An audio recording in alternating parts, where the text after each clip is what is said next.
There is a very specific, very confusing kind of loneliness that comes after you have finally left the chaos behind. You have done the hard work of walking away from a toxic dynamic. You are healing. You are ready, you think, for something real. Then you meet someone new. They are kind. They text when they say they will. Their words match their actions. There are no hidden agendas, no sudden withdrawals of affection, and no mind games. On paper, they are everything you said you wanted.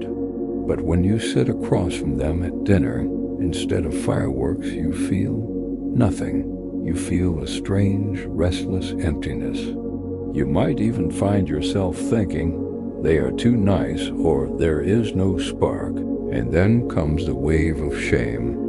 You wonder what is wrong with you for finally getting the peace you prayed for, only to find that it feels incredibly, painfully boring. If you are nodding along right now, if you have found yourself inwardly panicking because a relationship is going too smoothly, I need you to take a deep breath and hear this.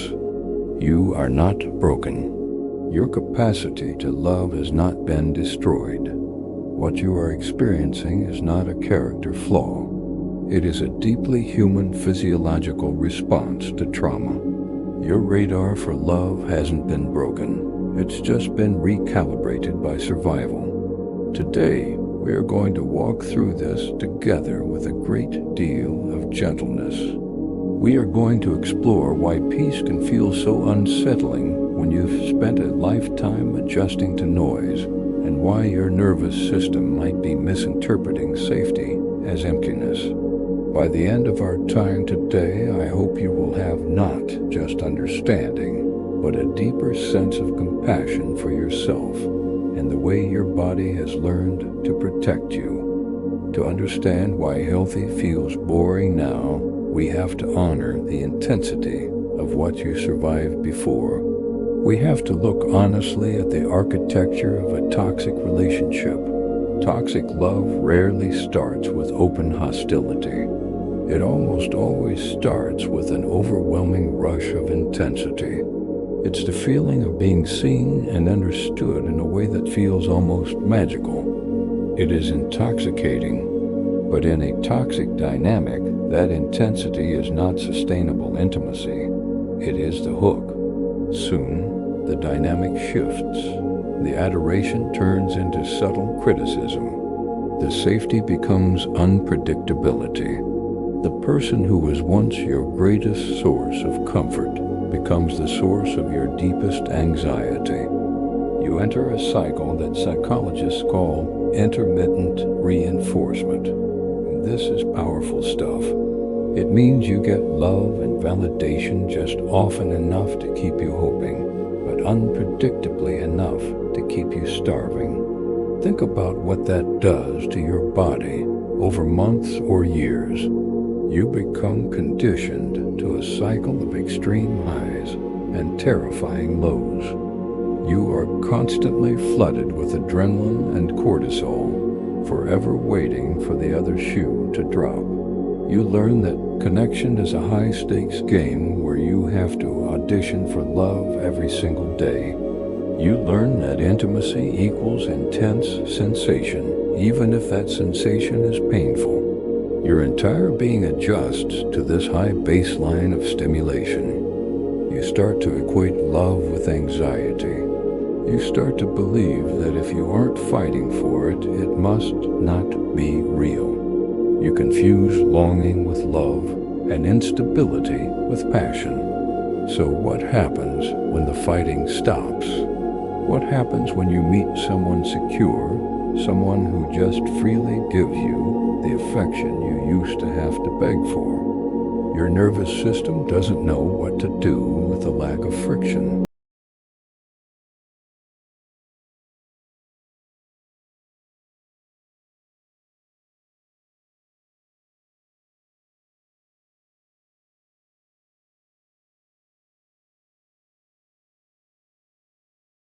Danger, healthy love can feel flat.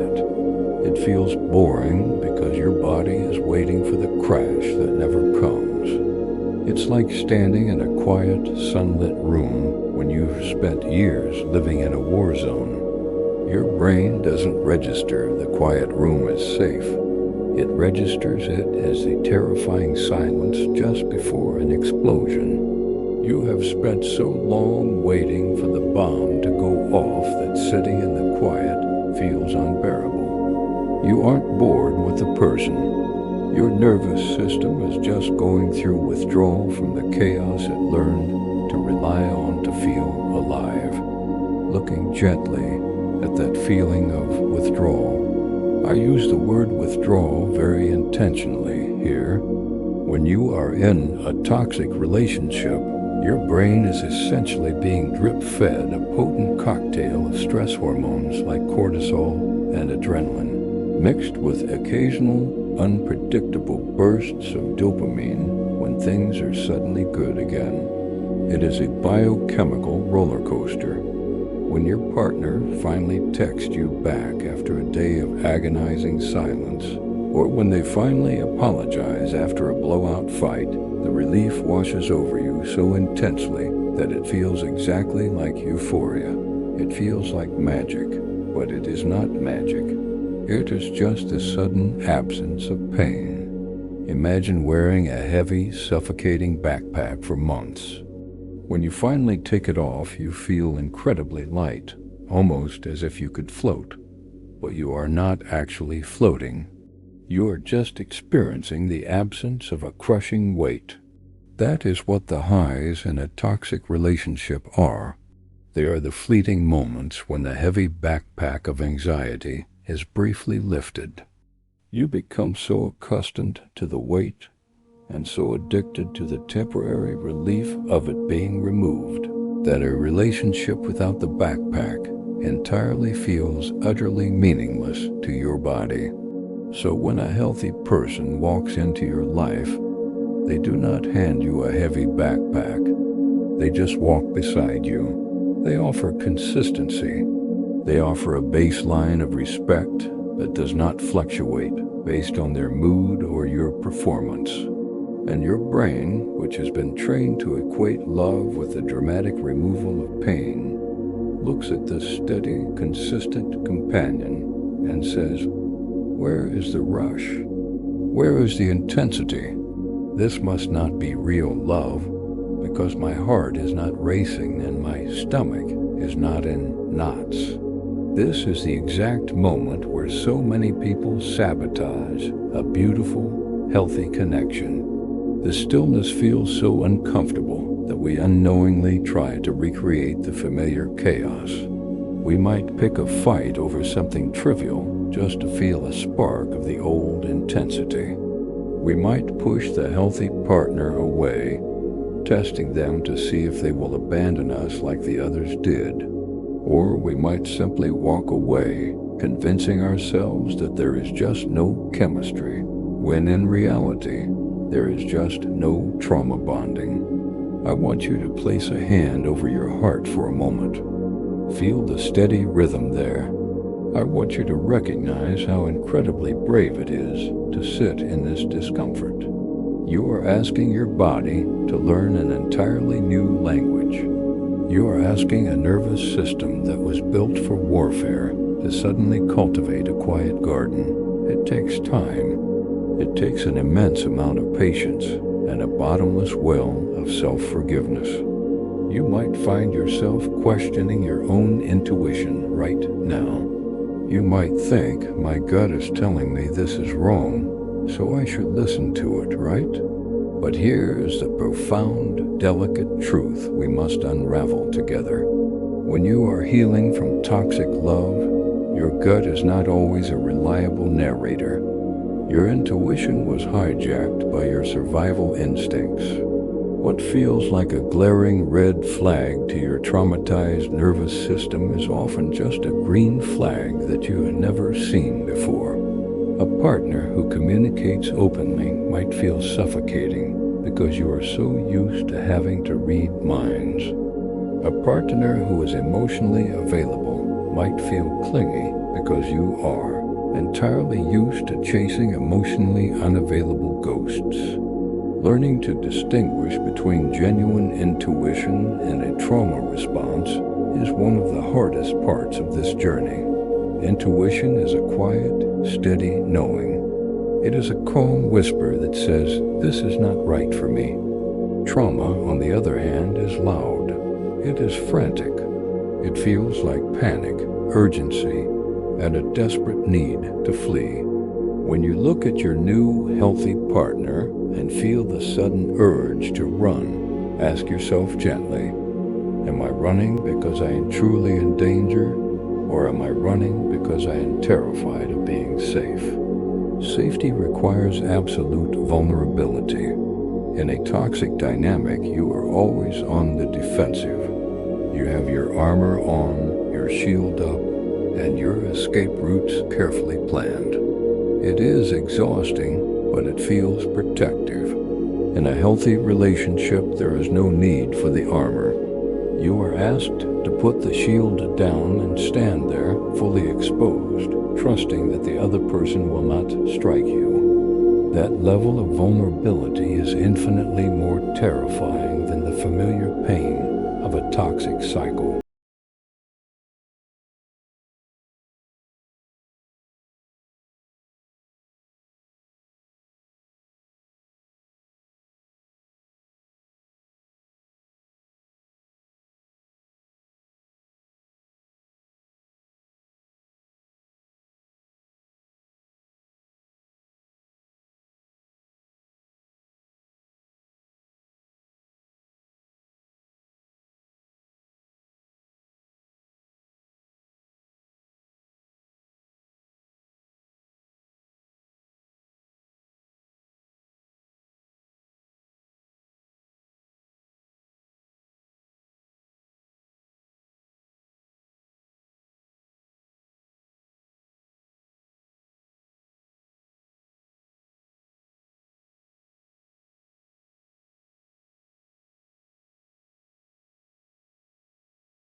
You were pushed outside of it constantly, either thrown into high alert fight or flight mode by conflict, or dropped into a numb, shut down state by emotional neglect.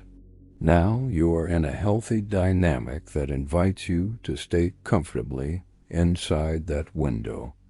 But because you are not used to it, the calmness feels wrong.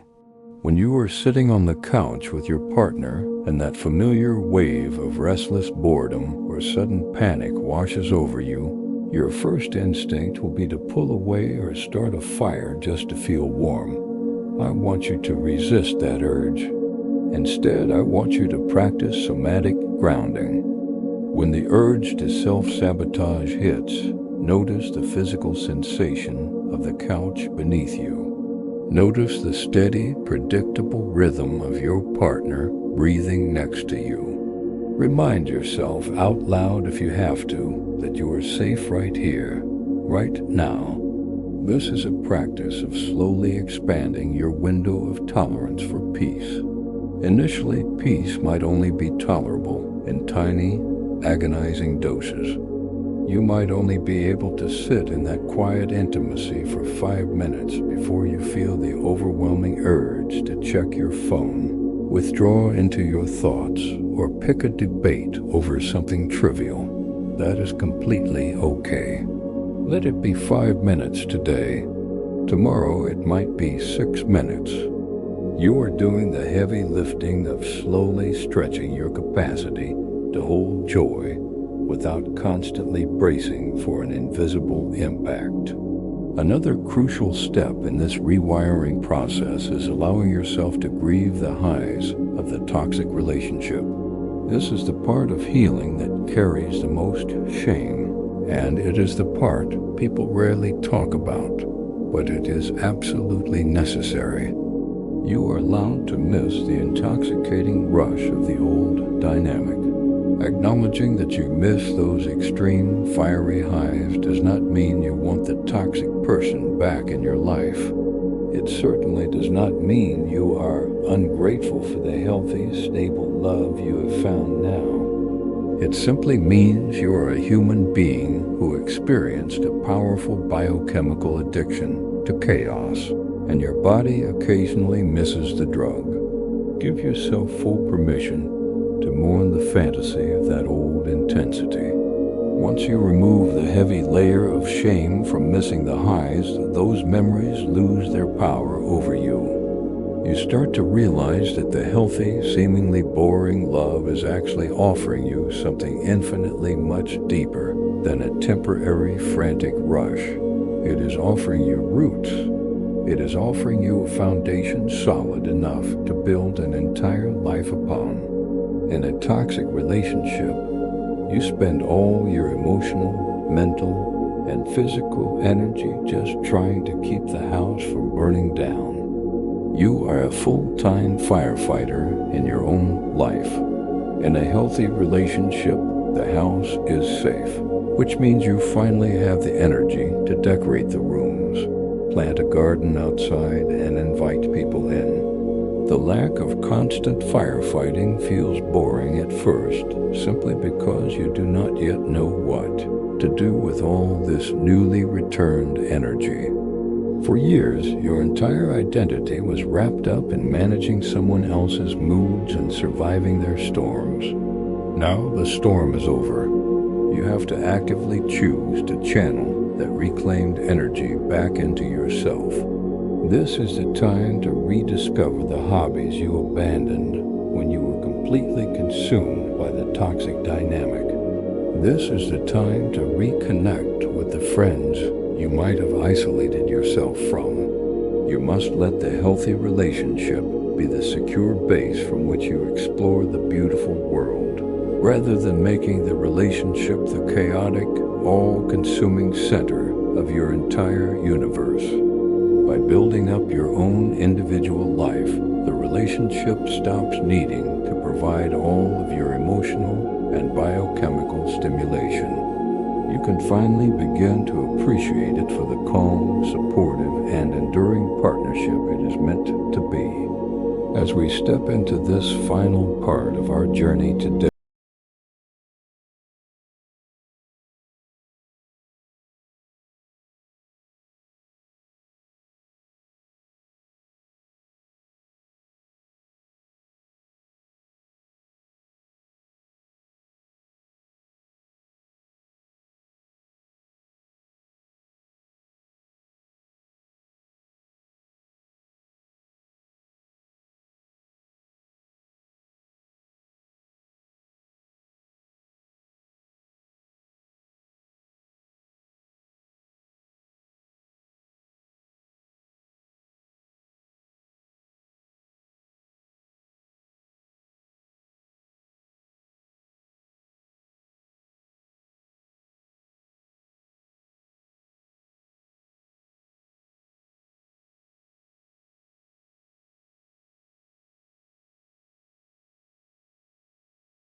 You get to be tired, you get to be messy, and you get to be imperfect, and they are still going to be sitting right there on the couch with you. That is not boring at all. That is the absolute ultimate form of emotional freedom. The stillness you feel in a healthy relationship is not a void waiting to be filled with drama.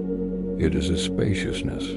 It is the physical and emotional room you finally have to grow into the person you were always meant to be before the trauma interrupted your life.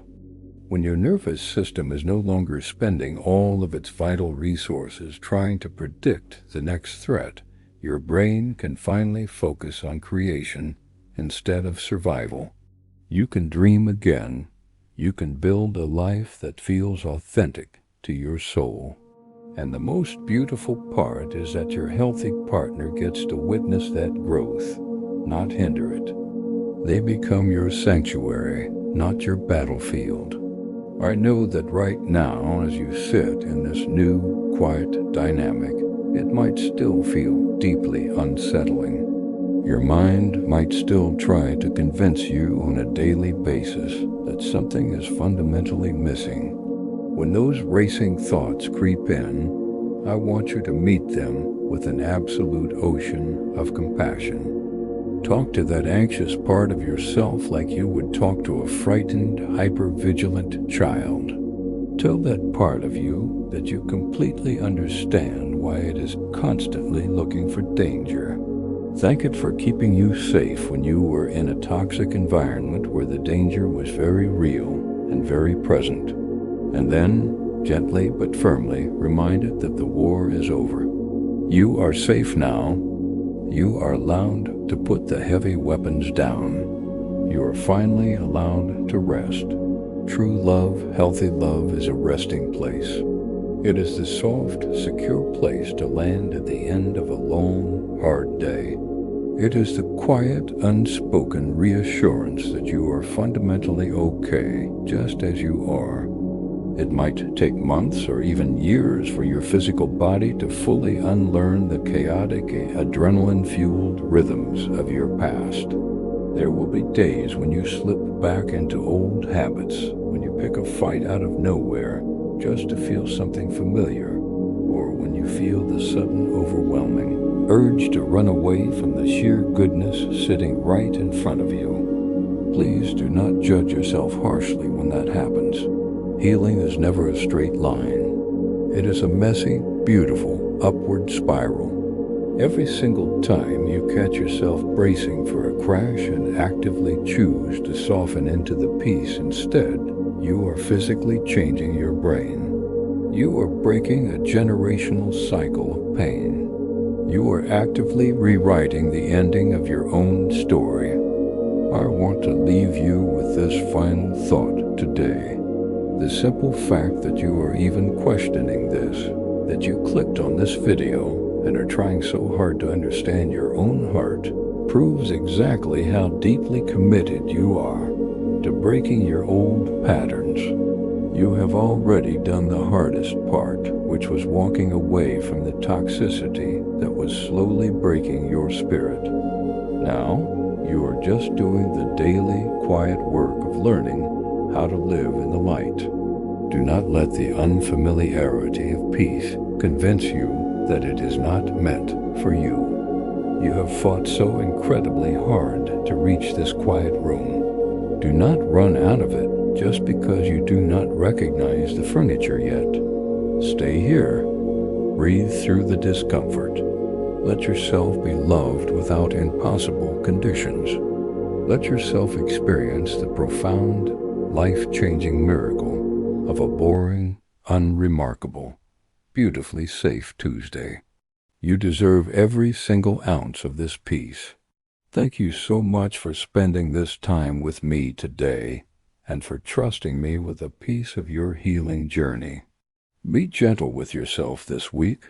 Take things one step at a time and remember that you are exactly where you need to be.